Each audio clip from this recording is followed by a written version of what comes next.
तर रामकृष्ण हरी मंडळी, आपलं आजच्या व्हिडिओमध्ये स्वागत आहे. तर आपला आजचा व्हिडिओ असा बनवायचा मुद्दा होता की मेथी घास का करावा, किंवा मेथी घासाचे फायदे काय, मेथी घास किती वर्ष जगतो, किंवा त्याची पहिली कापणी कधी येते आणि त्यात गायींच्यात काय बदल होतो. तर आता पुढे आपण घेऊ. मेथी घास जवळजवळ बघा 3 वर्ष जगतो. त्याची पहिली कापणी बी टाकल्यानंतर 40 ते 45 दिवसात येते व तिथनं पुढं दुसरी तिसरी तिथनं पुढे अशा लागोपाठ कापणी 21 ते 22 दिवसात कापणी परत तिथनं पुढे चालू राहतात. आणि प्रश्न हा राहतो की मेथी घास का करावा, मेथी घास केल्यानंतर गायींच्यात काय बदल होते.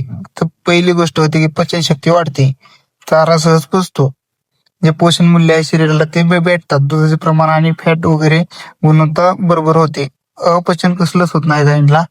आणि जे गाय फुगलेलापणा असतो ना, जरा फुगवटपणा गायीचा, तो कमी होतो. आणि कुट्टी केल्यानंतर आता प्रश्न राहतो कुट्टीचा काय फायदा होतो. तर कुट्टी केल्यानंतर हा फायदा होतो, विषय असा राहतोय, आपण समजा असा मेथी घास टाकला तर गाय जास्त करून असं इकडे तिकडे खाण्याचे ह्याच्यात ते इकडे तिकडे सरकून टाकतात, त्याच्यात नाश होतो. आणि कुट्टी केल्यानंतर प्रश्न असा होतो की जे घासातलं पाणी वगैरे असतं ते कमी होतं, आणि जे आपण टाकल्यानंतर गायींना जे खायला सोपं जातं. आणि सगळ्यात महत्वाची गोष्ट की ते कसलंच वाया जात नाही, गायी एक एक काडी खाऊ शकते तशी, त्याच्यामुळे कुट्टी करावी.